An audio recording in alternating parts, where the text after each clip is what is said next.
আসসালামু আলাইকুম। আমি রাজিয়া ডেইলি ব্লগ চ্যানেল থেকে প্রতিদিনের মতো আবারও ছোট্ট একটা ভিডিও আপনাদের মাঝে শেয়ার করলাম। আর ভিডিওটা পুরো দেখবেন, অবশ্যই ভালো লাগবে। ভালো লাগলে লাইক করতে ভুলবে না আমার কলিজার আপু ভাইয়ারা। আর এই যে কালকে আমার হাজবেন্ড বাড়ি গিয়েছিল, আমাদের দেশের বাড়ি বগুড়াতে গিয়েছিল। আর গিয়েছে এক দরকারে, যাই হোক দরকারটা সাকসেসফুল হয়ে গেছে। তে বলতেছে আমি তোমার জন্য কিছু নিয়ে যাব ঘরে থেকে। আমি আবার ঢাকা এসেছি শুধু হাত আর পাও নিয়ে। তে অনেক কিছুই লাগে একটা সংসারে।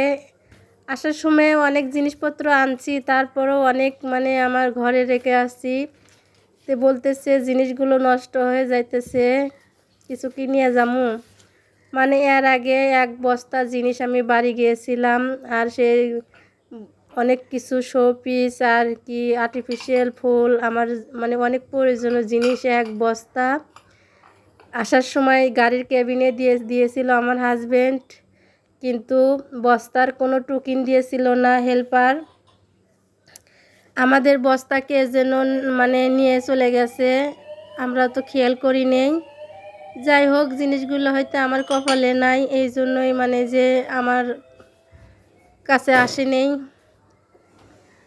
আমি বললাম যে আমার জন্য জিনিস আনবা, ঠিক আছে, আবার যদি কেউ নিয়ে যায় না হাতের কাছেই নিয়ে এসো, আর ভাঙে না যদি, তে আমার জন্য এক সেট শুধু ডিনার সেট নিয়ে এসো। আমার বাড়িতে আবার 3 সেট ডিনার সেট।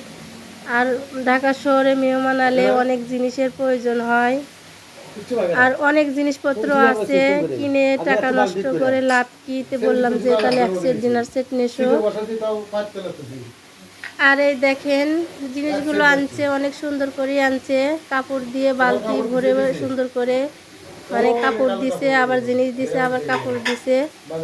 তে বলতেছে তোমার জন্য একটা শাড়িও আমি নেসেছি, মাঝে মধ্যে একটু শাড়ি পরবা। আর সব ছেলেরাই শাড়ি পরতে বউকে বেশি পছন্দ করে। তো বললাম ঠিক আছে পরবো। আর দেখেন 3 সেট থেকে 3 রকমের জিনিস এনেছে, পিরিজ এনেছে অন্য সেট থেকে। আর এই যে বড় থাল তো আনেই নাই, এই যে বড় বড় এই থালগুলো দেখতেছেন, এটি কিন্তু বড় থাল না, এটা হাফ প্লেট। আর এর চেয়েও তো বড় থাল আছে 6টা, ওগুলো নেশে নাই। যাই হোক যাই নেচ্ছে আলহামদুলিল্লাহ, ছেলে মানুষ আনছে যে তাতে আমি খুশি। আর এই যে কাপগুলো, এই কাপগুলো অনেক বড় বড়, 1 কাপ চা খেলে আত্মা শান্তি।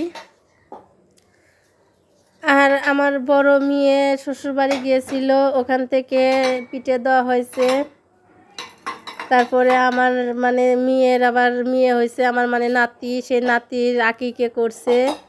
আমাদেরকে সবাইকে দাওয়াত দিছিল, আমরা যাইনি, তাই আমাদের জন্য গোস্ত রেখে দিছিল ফ্রিজে, সেই গোস্তগুলো দিয়ে দিছে। অনেক কিছু নিয়ে এসছে। তারপরে ওই যে আপনাদের ভাইয়ার ছবিগুলো ঘরে পড়েছিল, তো বললাম যে ছবিগুলো নষ্ট হয়ে যেতেছে, ওগুলোও নিয়ে এসো, ওগুলোও নিচ্ছে। আর এই যে এই দেখতে পাচ্ছেন এই ইয়েটা ফটো, এটা আমার ছেলে আর আমার 2 মেয়ে যমজ, হাসি আর খুশি। আর এটা আমার হাজবেন্ড। আর এই যে দেখতে পাচ্ছেন নায়ক, আর নায়কের পিছে হলে কাজের বেটি রহিমা। এই ছবি নিয়ে অনেক কাহিনী আছে। আমি কাজ করতেছি, আমার যে শরীরে অনেক ময়লা কাজরা, আমি পুরাতন একটা জামা পরে কাজ করতেছি। তা আমার হাজব্যান্ড বলতেছে যে দেখি একটু দাঁড়াও তো। তা আমি বললাম যে কে, কয় দাঁড়াও একটু। পরে দাঁড়াচ্ছি আর একটা ছবি তুলছে। তা আমি বললাম ছবি তুললে কে হঠাৎ করে, কয় এমনিতেই তুললাম। তারপরে দেখি ওই ছবি ওর ছবির সাথে ইয়ে করে বাঁধে নিয়েছে গ্লাস দিয়ে। তা আমি ভাবলাম যে তোমার ছবিটা কত সুন্দর, নায়কের মতো।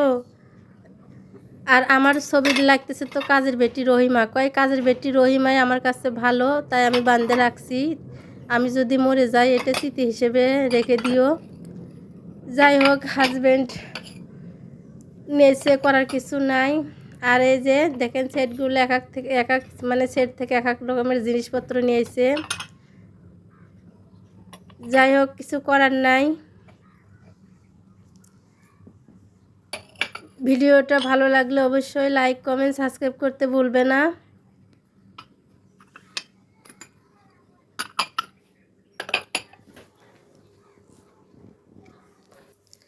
আর এইতে দেখতে পাচ্ছেন এই সেটটা আমি আসার সময় নিয়ে এসেছিলাম।